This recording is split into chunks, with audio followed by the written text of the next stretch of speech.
इस वीडियो में मैं आपके साथ शेयर करूंगा 5 ऐसी स्टॉक इन्वेस्टिंग स्ट्रेटजीज जो ग्लोबली यूज होती हैं और उनमें से मेरी कौन सी रिकमेंडेशन रहेगी आपके लिए।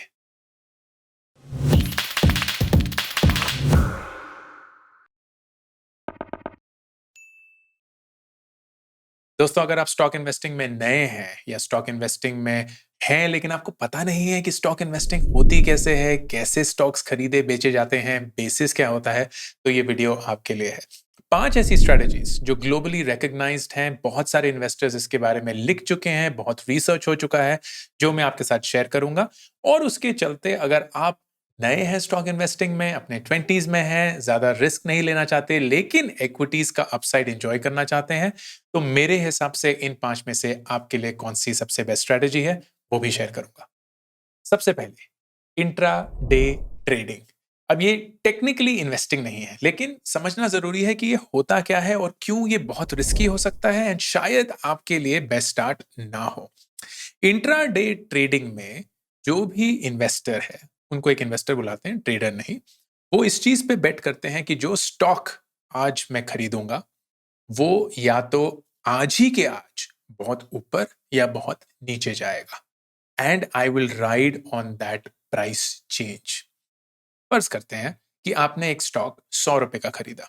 जैसे मार्केट सुबह शुरू हुई 9 सवा 9 बजे आपने वो ट्रेड प्लेस किया एंड आपको ये लगता है what ever may be the basis, वो आपकी एक रिसर्च हो सकती है, आपकी एनालिसिस हो सकती है, कोई टिप हो सकता है, कोई अनाउंसमेंट हो सकती है कंपनी की, so on and so fourth, और आपको लगता है कि आज ही के आज 3:30 बजे जब मार्केट बंद होती है उससे पहले ये स्टॉक 102 तक चला जाएगा।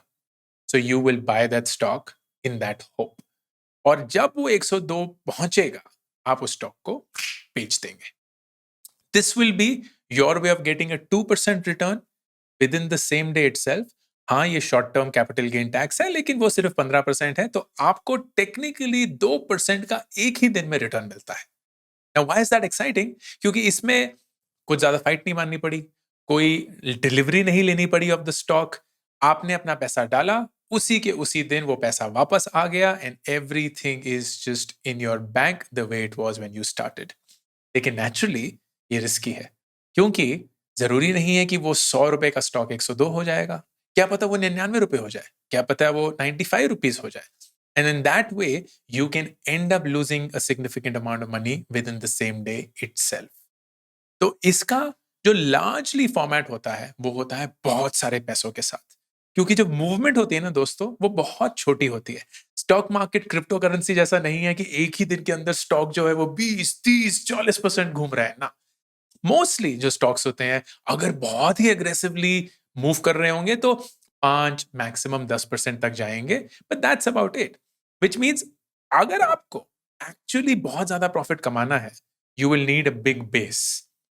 जैसे कि अगर आप 10,000 रुपए की ये इन्वेस्टिंग करते हैं, इन्वेस्टिंग नहीं, इंट्राडे ट्रेडिंग, एंड उस पे आपको 2% रिटर्न मिलता है, क्या हुआ, 200 रुपए, कौन सी बड़ी चीज कर ली।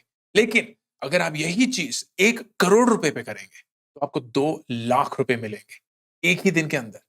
That is the difference between a big base and a small base.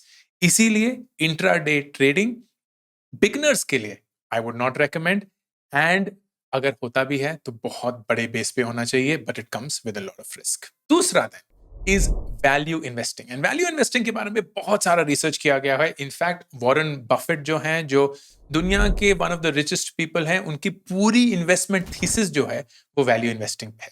Value investing का मतलब यह है कि आपको लगता है कि जो भी आप स्टॉक कंपनी का खरीद रहे हैं वो अंडर वैल्यूड है। इसका मतलब जो उसकी एक्चुअल कीमत होनी चाहिए वो नहीं है, उससे कम है, for what ever reasons, and I will give you examples of that. तो फिर अगर आप उस अंडर वैल्यूड स्टॉक को खरीदते हैं तो जिस पॉइंट पे वो एक्चुअल अपनी वैल्यू पे जाएगा आप एक मुनाफा कमाएंगे and that will be your gain.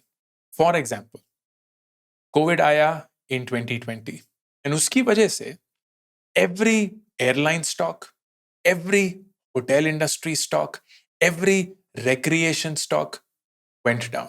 क्यों? क्योंकि बिजनेस बंद हो गया था, तो सब वो चौपट हो गया। लेकिन अगर आपको ऐसा विश्वास है कि यार ऐसा तो नहीं हो सकता कि कोविड की वजह से पूरी एयरलाइन इंडस्ट्री हमेशा हमेशा के लिए बंद हो जाएगी, ऐसा तो नहीं होता कि सारे होटल्स हमेशा के लिए बंद हो जाएंगे। ऐसा तो नहीं है कि सारे रेस्टोरेंट, सारे स्पा हमेशा के लिए बंद हो जाएंगे। हाँ, 1, 2, शायद 3, 4 साल का भी हिट होगा, लेकिन over a long period of time, 10, 15 साल, इट विल बाउंस बैक। तो अगर मेरे पास एक अपॉर्चुनिटी है for something that is external, इस स्टॉक को अभी खरीदने की, जब ये बहुत ही लो प्राइस पे है, बट आई जेन्युइनली बिलीव कि कंपनी के फंडामेंटल्स अच्छे हैं, मैनेजमेंट अच्छी है, वो इंडस्ट्री ग्रो कर सकती है इवेंचुअली, एंड सारे financials and everything are in order, I will may be make a purchase. तो I give you an example, this is not a recommendation by the way. जब covid last year India में मार्च 2020 में शुरू हुआ, eight that point of time सारे airline stocks जाने लगे, और मैंने इंडिगो और स्पाइस जेट, जो इंडिया की नंबर 2 और नंबर 1 एयरलाइन कंपनी है, उसके स्टॉक्स खरीदे, because I felt they were really really low. अब दोनों स्टॉक्स बहुत ऊपर हैं, एंड आई बिलीव कि ये चलता रहेगा। This was my way of value investing. This is also kind of timing the market, लेकिन ये टाइमिंग द मार्केट नहीं है। आप मार्केट को नहीं टाइम कर रहे हैं, एक कंपनी को ट्रैक कर रहे हैं। A good metric to understand कि एक स्टॉक वैल्यूड है या नहीं, usually that is used, is called PE ratio. PE ratio का मतलब प्राइस टू अर्निंग रेशियो। ये कैसे कैलकुलेट होता है? स्टॉक का प्राइस, जो कि प्राइस है, डिवाइडेड बाय अर्निंग्स पर शेयर, जो कि कंपनी हर साल अनाउंस करती है, क्योंकि वो एक पब्लिकली लिस्टेड कंपनी है। इसका मतलब ये कि कितना प्रॉफिट उन्होंने कमाया पर शेयर या पर स्टॉक। तो अगर ये पी रेशियो कम है, इसका मतलब यह है कि हर अर्निंग के रुपए के लिए उसकी जो प्राइस है वो कम है, तो वो अंडर वैल्यूड है। अगर ये पी रेशियो बहुत ज्यादा है, इसका मतलब ये कि हर अर्निंग के लिए जो उसकी प्राइस है वो बहुत ज्यादा है। What is come, what is ज्यादा? पीई रेशियो यूजली अगर 15 से कम होता है तो माना जाता है कि ये एक अंडर वैल्यूड स्टॉक है, 15 से ऊपर हो तो माना जाता है कि ये ओवर वैल्यूड है। लेकिन फ्रैंकली ऐसा कोई सेट बेंचमार्क नहीं है, but this is one another way of investing in stocks. फिर तीसरा तरीका is growth investing. And growth investing का बेसिस ये है कि शायद ये कंपनी अट्रैक्टिवली वैल्यूड नहीं है, शायद ऐसा नहीं है कि इसका पीई रेशियो कम है या ये स्टॉक अंडर वैल्यूड है अभी, लेकिन कंपनी में इतना मोमेंटम है, इतनी रफ्तार है, वो इंडस्ट्री बहुत बड़ी है, कंपनी बहुत तेजी से ग्रो कर रही है, that I will bet on the growth of the company even if the price seems high right now. मैं इस कंपनी की ग्रोथ पे, फ्यूचर पोटेंशियल पे इन्वेस्ट करूंगा, इसके बावजूद कि शायद स्टॉक प्राइस अभी ज्यादा लगता है। Good example of that is in the US stock market, Tesla. Tesla बहुत टाइम से लोगों को लगा, इनफैक्ट टेस्ला के फाउंडर इलॉन मस्क को ही लगा कि वो बहुत ओवर प्राइस्ड है। लेकिन कंपनी इतनी तेजी से बढ़ रही है, इलेक्ट्रिक व्हीकल की मार्केट इतनी तेजी से बढ़ रही है, उसमें टेस्ला का मार्केट शेयर इतना सॉलिड है that everything is growth growth growth growth growth. तो बहुत लोगों ने ग्रोथ इन्वेस्टिंग स्ट्रेटेजी के तहत टेस्ला में इन्वेस्ट किया, और आज की डेट में Tesla is one of the fastest growing stocks. And वो सिर्फ इसीलिए है क्योंकि वो एक ग्रोथ एसेट है, जो लोगों को विश्वास है बढ़ता ही रहेगा। तीसरा is momentum investing. And momentum investing बहुत ही इंटरेस्टिंग सी एक चीज है। उसकी बुनियाद ये है कि winners keep winning, losers keep losing. Winners keep winning and losers keep losing. इसका मतलब कि अगर एक स्टॉक बढ़ रहा है और अपने 52 वीक हाई, मतलब अपने साल के सबसे हाईएस्ट पॉइंट पे पहुंच रहा है, तो वो ना धीरे धीरे और बढ़ता रहेगा before it begins to come down. और अगर कोई स्टॉक गिर रहा है, 52 वीक लो पे है, मतलब अपने साल के सबसे लोएस्ट प्राइस पे है, तो वो धीरे धीरे और गिरेगा बढ़ने से पहले। तो मोमेंटम इन्वेस्टिंग इस राइज और इस फॉल पे इन्वेस्ट करता है। तो मेरे ऐसे स्मॉल केस जिसके बारे में मैंने एक वीडियो भी बनाया है, वो एग्जैक्टली इसी मोमेंटम इन्वेस्टिंग स्ट्रेटेजी पे है। वो बेसिकली वो 10-15 स्टॉक्स पे इन्वेस्ट करते हैं जो उन्हें लगता है बढ़ते रहेंगे, और जब तक वो बढ़ते हैं तब तक हम उसको एंजॉय करते हैं। जब वो घटने लगते हैं तो उसको बेच के कोई और बढ़ने वाला स्टॉक ले लेते हैं। This also means it's very dynamic.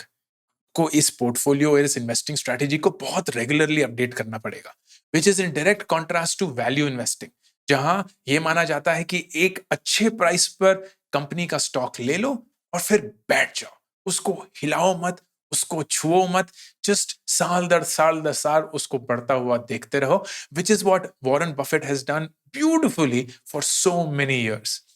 लेकिन momentum investing is extremely dynamic. जैसे कि मेरा जो स्मॉल केस है वो हर हफ्ते इस स्ट्रैटेजी को देखता है और अपने आप से ये सवाल पूछता है कि जो हमने स्टॉक्स लिए थे पिछले हफ्ते, क्या वो अभी भी बढ़ रहे हैं या कोई घटना शुरू हो गया है? अगर घटना शुरू हो गया है तो उसके बदले कौन सा और स्टॉक है जो हम खरीद सकते हैं? So on and so fourth. And fifth is called cost averaging. Cost averaging दोस्तों एक बहुत ही सिंपल सा कॉन्सेप्ट है। वो ये बोलता है कि the research analysis knowledge that is required to know कि किस प्राइस पे कौन सा स्टॉक खरीदना है या किस प्राइस पे कौन सा स्टॉक बेचना है, कौन सा स्टॉक बढ़ रहा है और बढ़ता रहेगा, कौन सा स्टॉक गिर रहा है और गिरता रहेगा, कि बहुत ज्यादा है। And it becomes really hard to know that exact thing. हम सब वॉरेन बफेट तो है नहीं, तो हमें ये सारी चीजें शायद नहीं पता है। तो आप एक कॉस्ट एवरेजिंग प्रिंसिपल अप्लाई करेंगे। इसका मतलब, जो मैं चीज बहुत बार बोल चुका हूं, हर एक रेगुलर फ्रीक्वेंसी पे, मेरा सजेशन हर महीने आप एक सेट दिन पे जो भी आपका इन्वेस्टिंग अमाउंट है उससे स्टॉक्स में इन्वेस्ट करें। तो फर्ज करिए कि आप हर महीने 5,000 रुपए इन्वेस्ट करते हैं, या आपके पास ये पॉसिबिलिटी है कि आप 5,000 रुपए हर महीने डाल सकते हैं। तो आपके पास दो चॉइसेस हैं। एक तो साल में 60,000 रुपए इकट्ठे करके लमसम में कहीं डालिए, लेकिन फिर वही हो जाएगा कि क्या मार्केट ऊपर है, क्या मार्केट नीचे है, क्या ये स्टॉक सही है, क्या वो स्टॉक सही है, and you don't know the answer. और आप हर महीने जो 5,000 रुपए इन्वेस्ट कर सकते हैं वो हर महीने आप करेंगे, चाहे मार्केट ऊपर हो चाहे मार्केट डाउन हो। So what will happen is, over time आपका जो कॉस्ट है या जो परचेज प्राइस है ऑफ दैट स्टॉक या म्यूचुअल फंड या स्मॉल केस या जो कुछ भी हो, वो एवरेज होने लगे, कभी ऊपर कभी नीचे, कभी ऊपर कभी नीचे।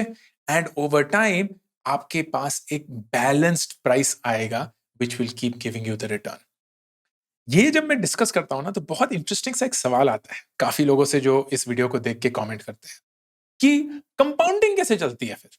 कंपाउंडिंग का मतलब क्या होता है?